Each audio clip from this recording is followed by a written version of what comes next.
Assalamualaikum warahmatullahi wabarakatuh. Halo kawan-kawan, gimana kabar kalian? Semoga dalam keadaan sehat walafiat selalu ya. Oke, di video kali ini saya akan mencoba menjelaskan salah satu materi yang ada di kelas 12 atau kelas 3 SMA ya. Yaitu ukuran penyebaran data. Jadi nanti saya coba paparkan materinya melalui HP Android saya ini. Nanti saya akan presentasikan tentang materi bagian pertama di ukuran penyebaran data.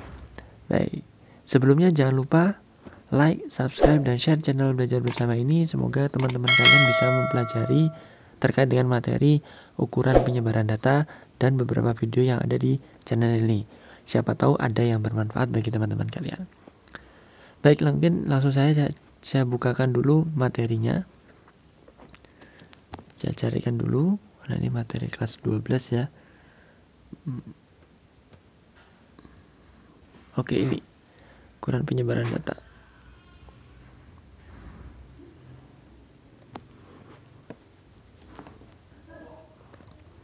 Nah, sekilas ini materinya.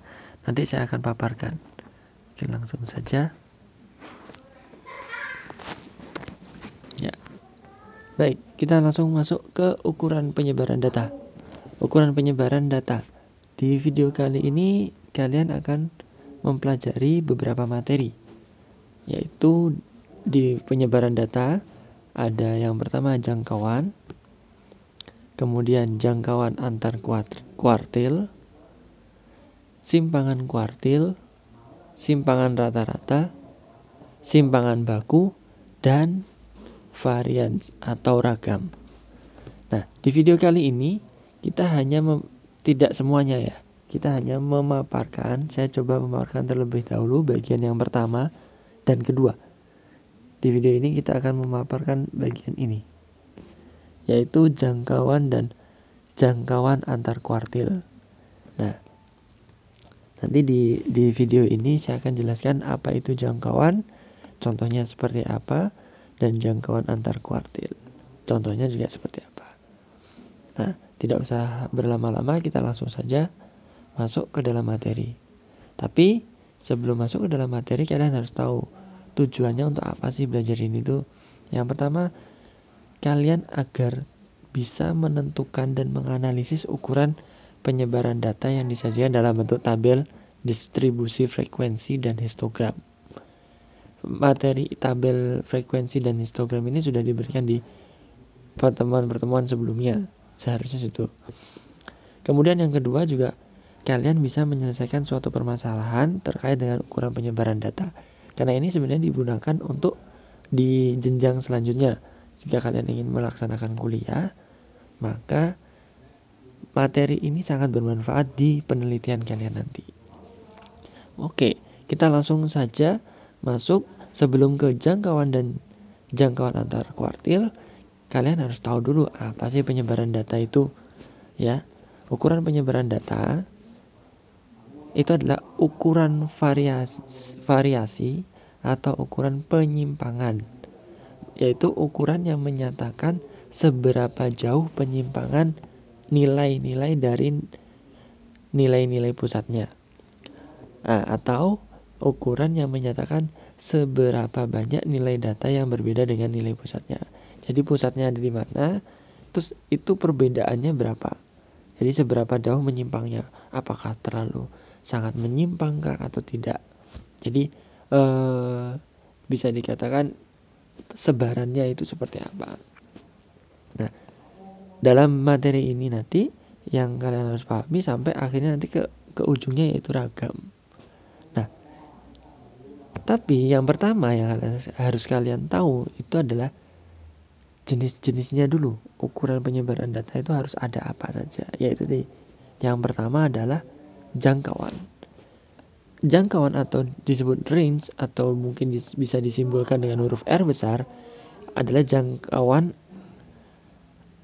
atau ukuran jarak. Itu adalah selisih nilai terbesar dengan nilai terkecil dari suatu data. Jadi selisih antara nilai terbesar dengan nilai terkecil. Ya, selisihnya ya. Ya, jadi selisihnya itu berapa.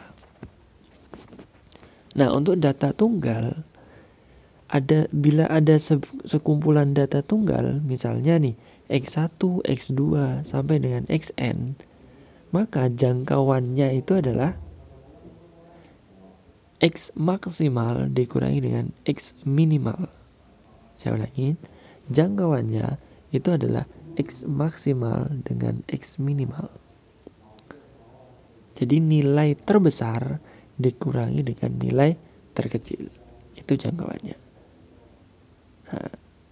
Nah, contohnya ini. Misalnya saya punya data. Ada data. Ada data ya, data tunggal ya. 6, 6, 7, 8, 7, 3, 2, 6, 8, 10, 9. Nah, misalnya ada data tunggal seperti ini. Ya. Yang pertama untuk mencari jangkauannya, itu kamu harus tahu jangkauan. Kamu harus tahu nilai terbesarnya dulu. Nilai terbesarnya berapa? Dalam data ini nilai terbesarnya adalah, ya betul, 10. Nah, ini adalah maksimalnya. Nah, kemudian minimalnya berapa? Ya, betul, 2. Ini minimal. Jadi, jangkauannya kalian bisa menuliskan 10 dikurangi 2. Berapa ini? Ya, betul, 8. Jadi, jangkauan dari data tunggal ini itu adalah 8. Didapat dari nilai maksimalnya yaitu 10 dikurangi nilai minimalnya yaitu 2. Nah, jadi itu contohnya jangkauan pada data tunggal. Nah, selanjutnya jangkauan data kelompok. Jadi data itu kan dibagi menjadi 2 nih. Data tunggal dan data berkelompok. Nah, tadi data tunggal yang seperti tadi. Nah, data berkelompok itu seperti apa? Ya, seperti ada kelas intervalnya. Jadi untuk menentukan data jangkauan pada data berkelompok itu bagaimana? Ada 2 cara. Yaitu menggunakan titik atau nilai tengah. Dan yang kedua menggunakan nilai tepi kelas. Ya, jadi ada 2 ya, bisa dibedakan ya. Yang pertama titik nilai tengah dan yang kedua itu tepi kelas. Maaf, itu ada suara sepeda motor. Jadi ya buat selingan aja. Oke, itu. Nah, untuk jangkauan itu yang melalui nilai tengah berarti sama. Kalian mencari selisih. Ya. Kalian harus mencari selisih. Selisih dari mana? Selisih dari nilai tengah kelas tertinggi dengan nilai tengah kelas terendah. Jadi selisih titik tengah kelas tertinggi dengan titik tengah kelas terendah. Itu jika menggunakan nilai tengah. Nah, bagaimana dengan menggunakan tepi kelas? Nah, sama. Berarti kamu harus mencari selisih tepi atas kelas, ya. Selisih tepi atas kelas tertinggi dengan tepi bawah kelas terendah. Ya, selisih tepi atas kelas tertinggi dengan tepi bawah kelas terendah. Nah, sedangkan yang terakhir bisa juga sih sebenarnya menggunakan selisih tepi atas nyata kelas tertinggi dengan tepi bawah nyata kelas terendah. Nah, seperti apa sih penyelesaian jika ada soal yang data berkelompok? Nah, contohnya seperti ini. Saya punya data berkelompok tentang pendapatan pengusaha kopi di Aceh Tengah. Datanya ada 7 kelas ya. Yang pertama interval 140 sampai 144 dan sampai yang terakhir itu adalah 170 sampai 174. Nah, kalian diminta untuk menentukan jangkauannya berapa? Nah, cara yang pertama, kalian bisa menggunakan nilai tengah. Nilai tengah kelas tertinggi itu di mana? Iya, betul. Di sini. Berapa nilai tengahnya?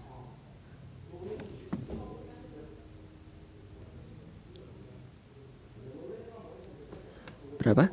Iya, betul. 172. Ya.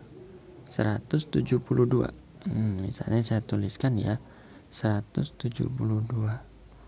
Kemudian nah, nilai tengah terendah yang ini, yang atas. Berapa ini?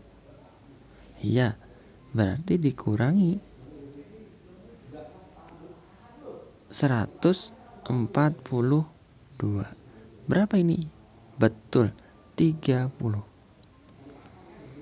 Nah, jadi kalau menggunakan nilai tengah itu seperti itu.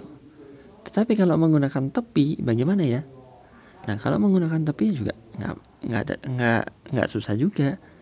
Kalian bisa ambil yang pertama dari ini tepi atas kelas tertinggi berapa? Betul, 174,5 ya. Kemudian untuk yang kelas terendah, tapi maaf, itu tepi bawah ya. Maaf. Nah, ini tepi bawahnya berapa? Betul, 139,5.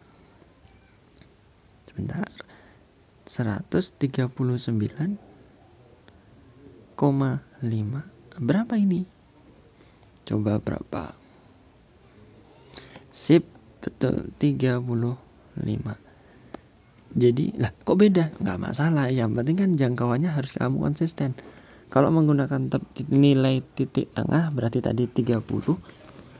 Tapi kalau misalnya jangkauan dari tepi kelas ya jadinya 35. Kalau dua-duanya boleh ya boleh saja, nggak ada masalah. Gitu ya. Nah, gitu. Nah, sebenarnya sih sudah ada rinciannya sih dari slide ini tentang jawabannya. Ini dia. Nilai tengah tadi adalah 142 ya. Terendah, kemudian yang tertinggi 172. Nah, kemudian tepi bawah kelas terendahnya 139,5 yang bagian atas tadi. Terus yang tepi atas kelas tertinggi harus 174,5 yang bagian bawah tadi ya, kelas paling bawah.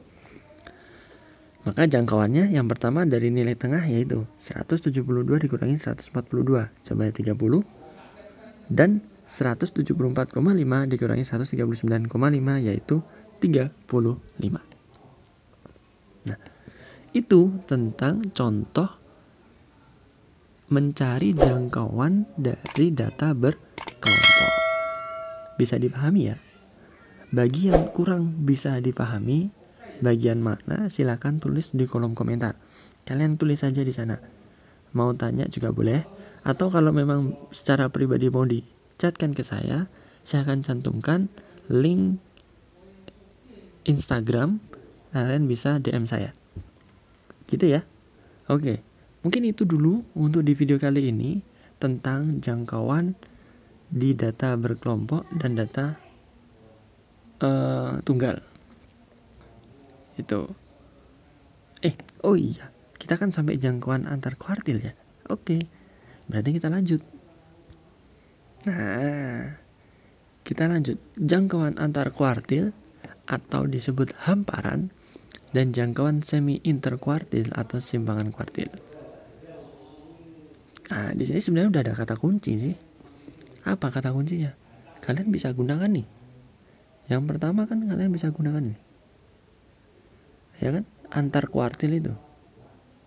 Yang pertama kan interkuartil. Terus yang kedua kan antar kuartil ya. Aduh, ketutupan ya. Di sini. Maaf.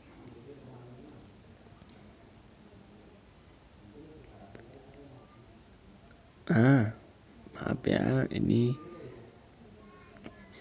Nah, sebenarnya itu ada kata kuncinya, yaitu apa kata kuncinya? Kuartil itu. Ya, berarti antar kuartil. Oh, berarti kamu harus tahu kuartilnya. Nah, jangkauan itu seperti apa sih jangkauan antar kuartil? Sama seperti jangkauan tadi. Kalau jangkauan tadi kan selisih ya, selisih nilai tertinggi. Ya kalau antar kuartil ya berarti selisih antara nilai kuartil atas. Nah, ini nilai kuartil atas atau Q3 dengan kuartil bawah atau Q1. Jadi bisa dikatakan bahwa hamparan itu adalah selisih dari Q3 dikurangi dengan Q1. Jadi kalian harus tahu Q3-nya dulu baru kurangi Q1. Oke. Itu tadi jangkauan antar kuartil atau hamparan. Sedangkan simpangan kuartil atau semi interkuartil itu apa?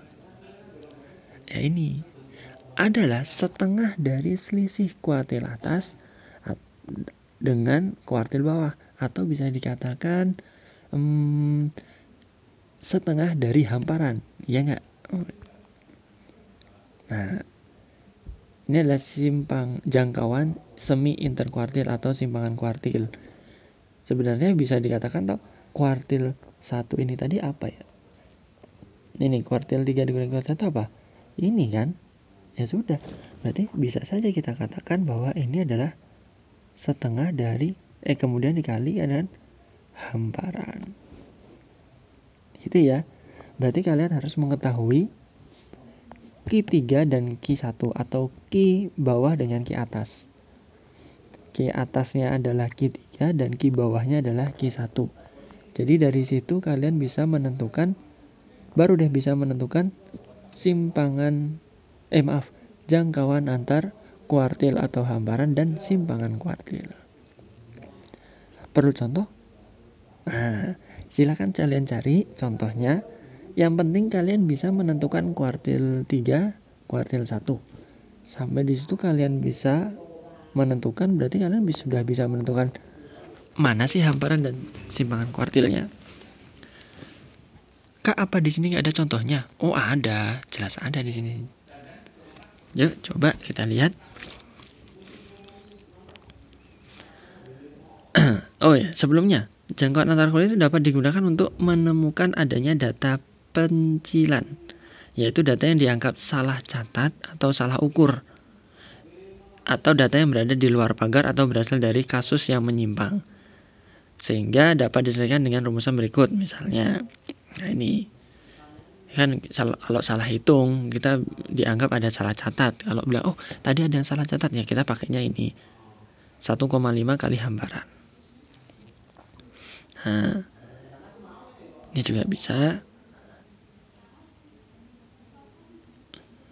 Nah, sehingga L itu adalah langkah pertama, pagar dalamnya, kemudian itu pagar luarnya. Nah, contohnya pasti ada. Ini contohnya. Selidiki apakah terdapat data pencilan dari data di bawah ini. Misalnya data nih 15 bla bla bla bla bla bla. Nah, kira-kira ada nggak salah catat di sini? Kita cari. Pertama, Q1 ada di mana? Ya, kalau Q1 jelas 1/4. Ini ada berapa datanya? 15 ya, berarti tambah 1 sama dengan 16 dan 4. Berarti data yang keempat. Di mana kan data nanti keempat? Nah, betul, 50. Ini kan 1, 2, 3, 4. 50. Kemudian kita nyari Q3. 3 ya 3/4 ya. 3/4 kali 15 tambah 1. Jawabannya 12. Berarti data yang ke-12 berapa? Ya kalian hitung aja. 4, 5, 5, 6, 7, 8, 9, 10, 11, 12. Ya, jadi itu 12, 68. Nah, jadi jangkauan antar kuartilnya adalah itu Q3 dikurangi Q1, yaitu 18. Oke. Nah, L-nya tadi berarti apa? 1,5. L tadi apa sih? Coba kita buka. Saya ulangi lagi. L tadi apa? Itu langkah pertama. Ya. 1,5 kali hamparan. Oke.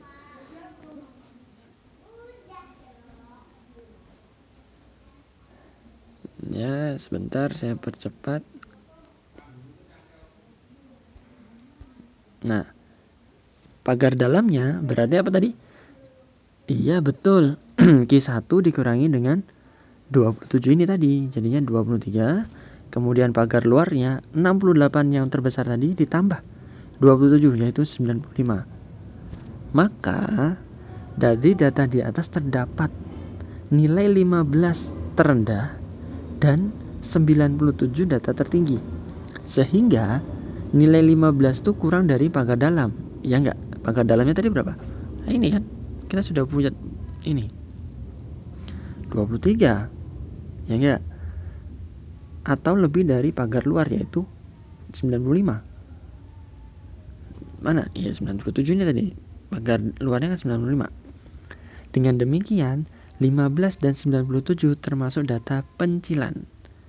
Kenapa? Karena yang 15 itu di luar pagar dalam, jadi lebih kecil dari pagar dalam, dan 97 itu lebih besar dari pagar luar.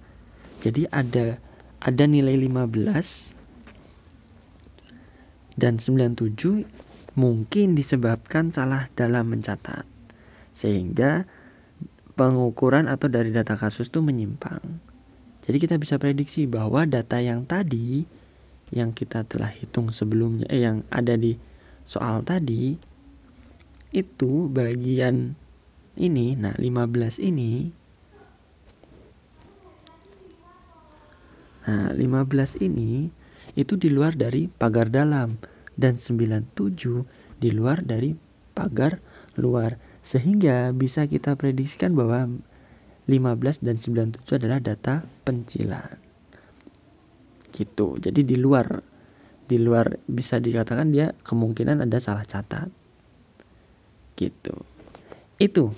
Jadi seperti itu contohnya tentang hamparan, kemudian simpangan kuartil. Jadi intinya kalau simpangan kuartil berarti kalian harus mencari Q1 dan Q3. Nah, mungkin itu dulu untuk di video kali ini tentang pemaparan bagian dari materi ukuran penyebaran data. Yang pertama tadi sudah kita pelajari atau saya beri penjelasan tentang jangkauan. Jangkauan tadi apa? Ya, selisih nilai tertinggi dengan nilai terendah. Untuk data tunggal mudah ya. Tinggal cari nilai tertinggi kemudian dikurangi dengan nilai terendah. Tapi kalau dari data yang berkelompok kalian pilih ada dua. Mau lewat nilai tengah atau tepi kelas. Tinggal kalian kurangi nilai tengah tertinggi di kelas tertinggi dengan nilai tengah di kelas terendah. Kemudian ada hamparan atau jangkauan antar kuartil ya, hamparan. Jadi Q3 dikurangi dengan Q1 atau kuartil atas dikurangi Q1 kuartil bawah. Sedangkan simpangan kuartil itu adalah setengah dari hamparan ya. Nah itu dia.